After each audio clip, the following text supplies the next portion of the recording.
Hello, everybody. This is Noah and John, and we are from Urban Digs. And today we're going to be talking Manhattan, Johnny. And we got the lovely Deanna Kory here. We love Deanna, and we have her here every once in a while. We love you more, Deanna. And Johnny, I mean, she's the best. She's going to tell us everything we need to know. I mean, what more do you need to say? Multi-billion-dollar producer, townhouses, co-ops, condos, Manhattan, Brooklyn, up, down, sideways, left, right, diagonal. Deanna's done it all. So I'm expecting, no pressure, Deanna. No, I'm just expecting a wealth of information today. Right. Well, Deanna, thank you for being here. And let's just get right into it, Deanna. Okay. What is going on with the Manhattan market? What is hot? What is not? Okay, well, that's a good question. It's busy.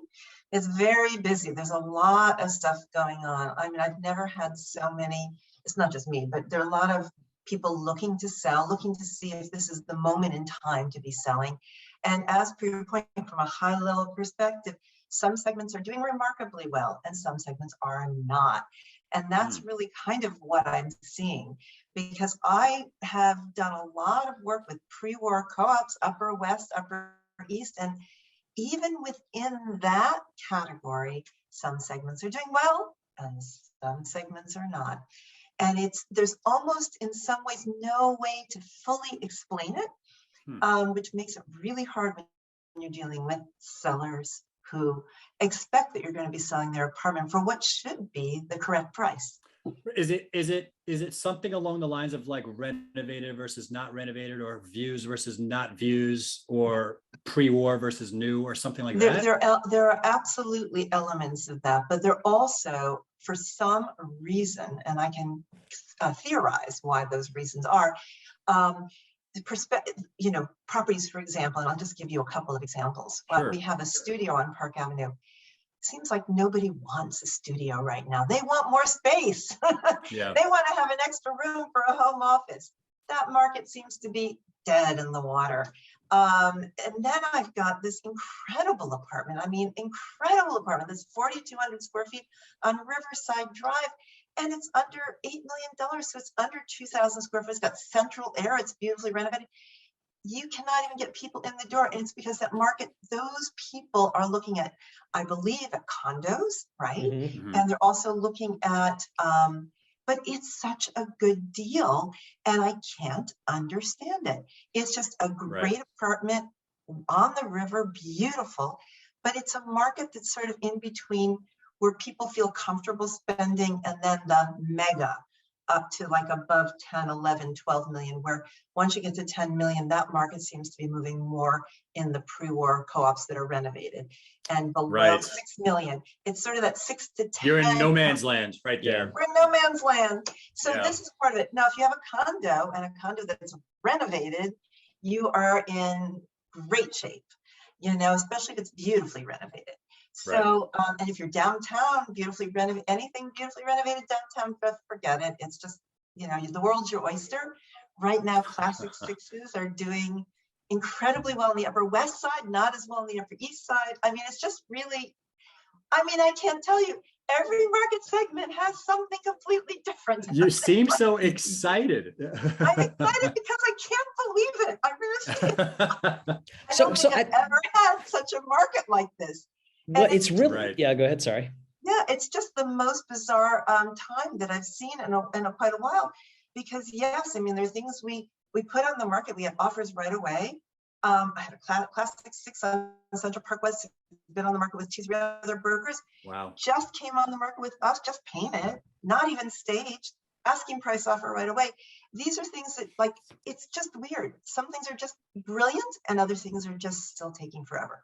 So it's really hard, to know this is where you need to have the data, and this is sort of what you provide. And of course, what we can provide from our own data within our own companies and our own knowledge. And so, for whatever it's worth. Yeah, it's a fantastic point. I mean, you're way ahead of me. I was going to go, my script was going to talk about what's co-op versus condo, how to use the data. And, I think you kind of got into it, the fact that condos are hot, co-ops are not. And especially at that no man's land price point, I think you're exactly right. But I'd like to dig into a little bit on that pricing side and using the data, because I think you brought up a couple things, which is if you got a studio, it's one thing. If you've got a high priced unit, even if it's in a great location, but it's not quite that sweet spot, it's another thing. And I'm wondering, with all of the customers out there looking at macro numbers, just price per square foot for Manhattan or median price for Manhattan, seeing these numbers rise.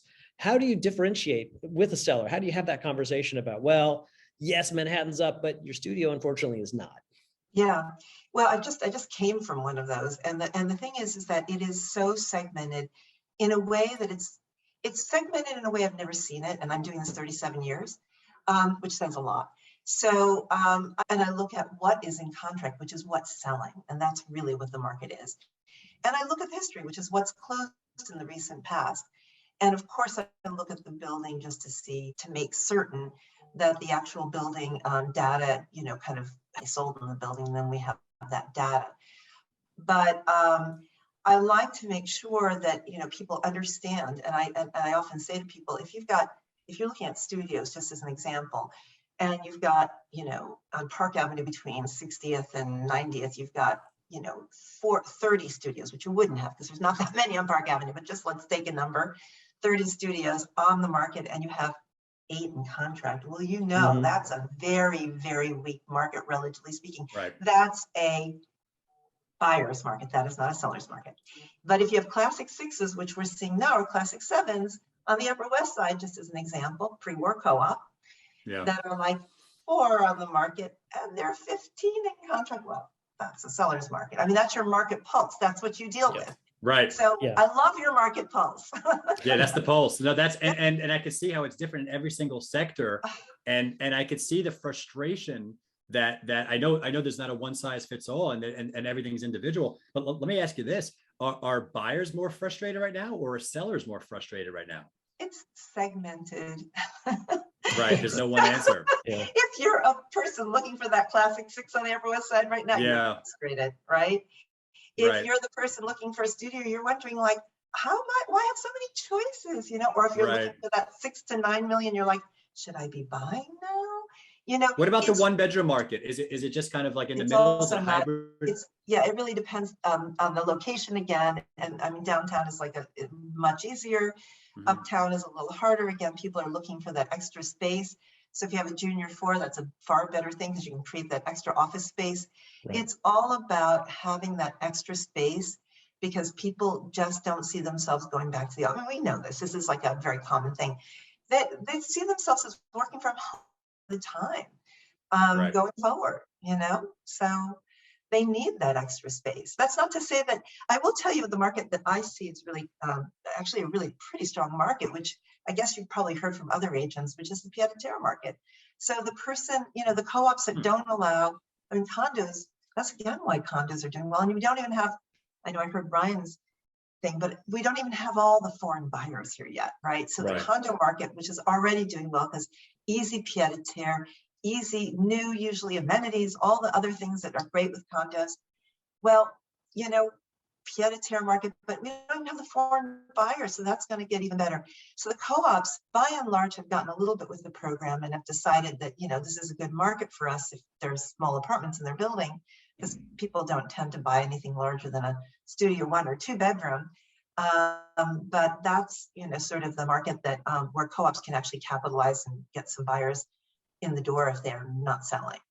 Right. That's interesting. So let me ask you, because I think you hit on a great point, and that's there are certain co-ops out there that will have or allow pied-à-terres, especially for some of the smaller units. But I'm wondering, how much are co-ops a deal breaker for folks just out of the gate? It doesn't matter what the size is. I'm just not interested because it's a co-op. Is that still in effect? That is in effect for certain people, but since I'm I do all sections of the town, like you said, and even we do some Brooklyn, but generally speaking, when you have uptown buyers, the inventory of available apartments and the values in co-ops are so much better than condos. And I just did a study on Central Park West, and the ratio of, even there, they're like 9 condo buildings and 29 co-op buildings. But the ratio of condos that have sold to co-ops, even with that small number of condo buildings, is much higher than the ratio of the buildings, if you understand what I'm saying. Mm-hmm. So we are still having people just really take pause at co-ops. Now, remember, a lot of the pre-war co-ops, people live in them, they're sort of lifetime family homes. And so we're getting a lot of apartments that need work that are pre-war co-ops. And that also is really adding to the difficulty in selling these properties and the hesitation that people are having, primarily because, as we all know, the cost of renovation has escalated dramatically. And so people are very nervous about that. So, and not only the escalation in terms of cost, but the escalation in terms of time because of supply chain and so forth. Right. And let me just, I want to go into the psychology of it a little bit. I want to try to understand the thinking process of the buyers and the seller, the bids and the asks, right? I'm always trying to figure out the spreads. How, I mean, what are there any concerns, risks, interest rates, taxes, anything that's on the mind of your buyers that, yeah, or sellers on the same front that they're thinking right now that can give us an insight into what the market is actually, you know, I mean, because we're in some crazy times right now. The last couple of months, I mean, if you look at the equity market, you look at the geopolitics, you look at the rising rates, like there's been a lot going on, inflation expectations. How are buyers and sellers adjusting, absorbing, and perceiving all this? Well, it's interesting because sellers are a bit worried. They know it's a good time in the market and they want to take advantage of that. So every time I meet with someone, there's a concern about timing. It's almost the first question that gets asked. When do we need to do this? What is the timing? What's going on with interest rates? Because they are concerned that buyers are going to be put off by an increase in interest rates. Now, we've just had a little reprieve for obvious reasons because of the Russia-Ukraine situation, and you know, I actually thought the Russia-Ukraine situation would really put a little damper on the market, but so far I haven't seen it at all. In fact, it's kind of surprising. And even the markets, the volatility of the markets and what's happening in the markets really hasn't, well, it's possible there are buyers that have backed out, but I have not had any buyers back out. I have had not a single buyer back out. So, you know, it's just, I think there's a pent up demand in those market segments where there is very little inventory, and there are plenty of those market segments. And just because people really want to buy and be someplace and have a home, they really want a home they can live in, they can stretch out in, they can have, you know, a workspace in, because of all of that. And they just want to make it their own. We're just not seeing a great impact of all these things on the buyers, and I don't hear it from the buyers. I just don't hear the kinds of things I thought I would hear, you know? I thought I would hear. So just to pinpoint the relative value areas, you're either in the studio market or you're in the $7-8 million sector, right? So that's kind of where you are. Everything else is kind of hot. Yes, right now. yes. Everything else is kind of hot. Crazy. Well, the other thing you mentioned, and we did un-renovated apartments. We'll talk about that. That's exactly what I was going to say. Yeah. So that's another sector right now which is just really struggling, and I think it's recovered a little bit, but it's still down and out. And that's the unrenovated units. And I think you nailed the issues. Number one, it's much more expensive to renovate. Number two, your timeline is totally shot because building policies are longer. It's taking harder to find the crew to come in. I mean, it's just. It's delay upon delay, and it's sort of a cascading effect. So sort of your timeline is exponentially longer. So I'm curious, you know, when you talk about trying to sell or trying to represent a seller in an unrenovated apartment, you got to start thinking about staging instead of kind of trying to do some work yourselves. And I'm wondering how staging is affecting the sellers these days. When you go in, you talk about you said timeline is one of the first questions. I'm curious where the topic of staging comes into it. Well, staging. You know, covers a multitude of sins, and it also excites people because half of our business, I would say more than half, probably 3/4 of our business, is creating a beautiful environment that people walk into and fall in love with. Because people can sort of push them, if they fall in love, they can get past, or they can sort of manage to minimize, oh, I won't do this on this renovation or whatever it is, so they can, you know, go ahead and purchase the apartment. And so staging and timing, I'm a big believer in staging because I started staging 20 years ago. And I do think, like we're handling a few apartments at the Apthorpe, and we have one staged and everybody walks in there and it needs just as much work as the others, but they all think it doesn't need that much work. And I find that very interesting. And so it does help people imagine themselves there. And I think it's very important. But I missed part of your question. Was there another piece of it that I should be answering? John? No, I'm just curious about how staging, especially for the unrenovated ones, if staging can kind of help get you over the gap of that initial hit you're going to take because you're unrenovated.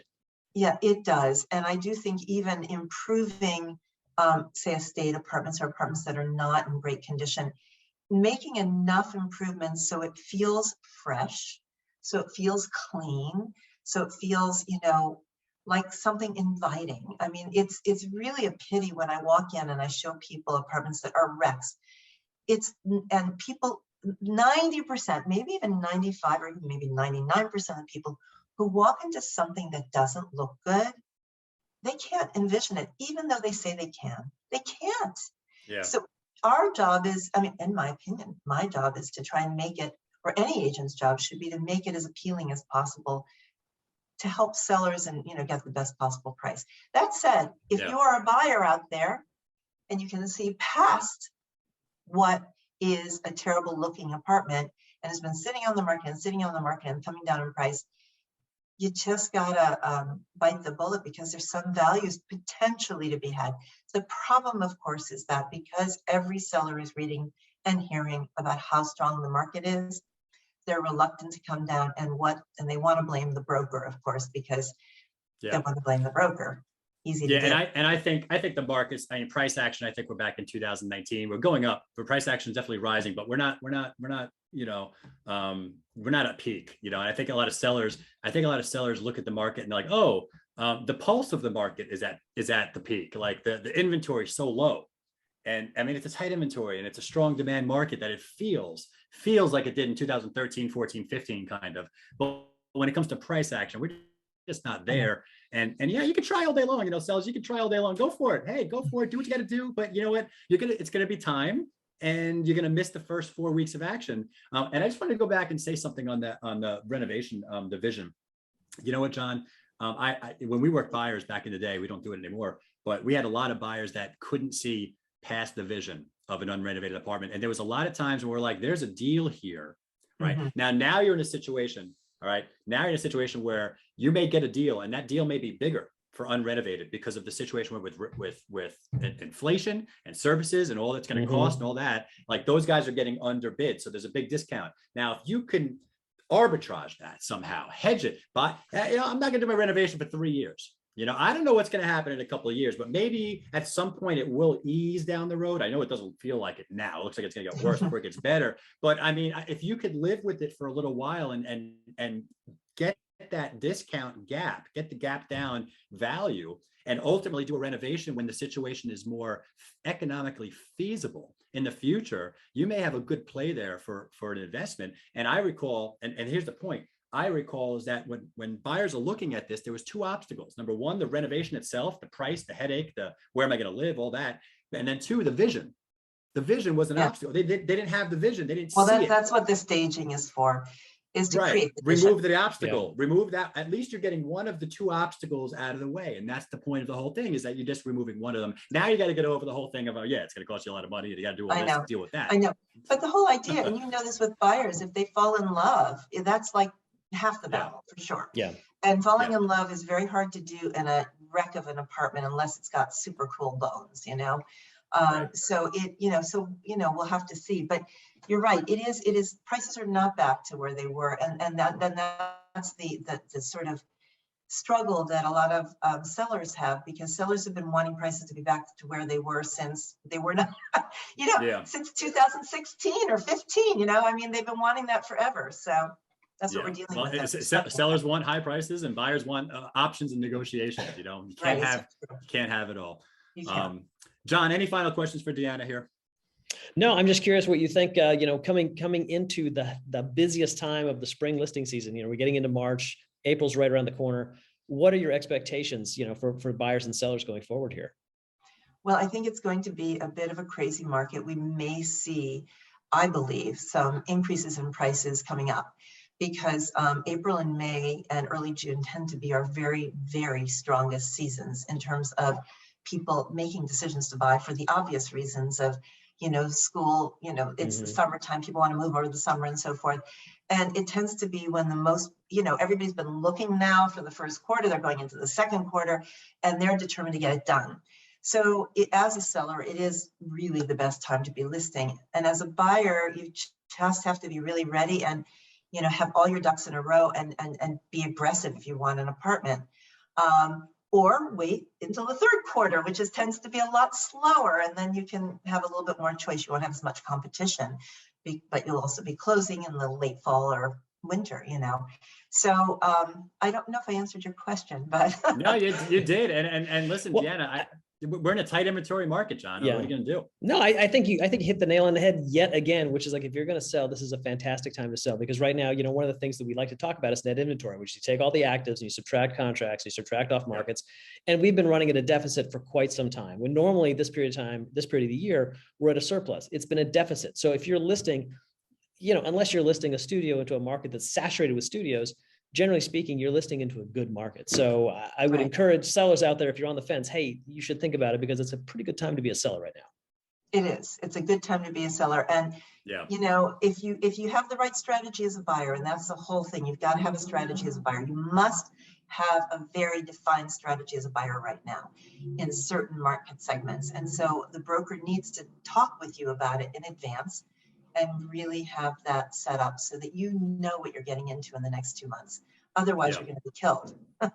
Right. And I would agree. We are in a rising price action. We're not at peak. We're at 2019 going to 2018. We are in a low inventory. We're in a high demand market. And if you are a seller right now and you are not selling, it's your price. Shh, don't tell anyone. Yeah, no. I want Spoiler you to shout that from the rafters. We could use that because it's not easy. It's your price. You know, sellers can do whatever they want. Every seller has the right to test the market. And you know what? Maybe they only want to sell at a certain number, and they have the right to do that. We just have to understand as analysts looking at the data, when you look at inventory of you know, over 5,000 or whatever it is of actively updated listings, not the stale stuff. A lot of that is stuff that's just not selling, and not a lot of it's fresh inventory. So that's why the fresh stuff comes on, the buyers are looking at it, and just the stale stuff is lingering.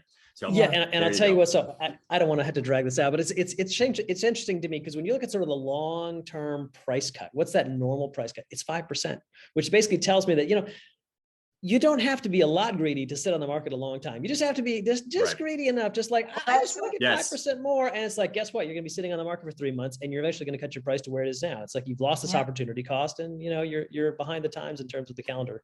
So it's interesting. They're all on the same page. We're preaching to the choir, but it is what it is.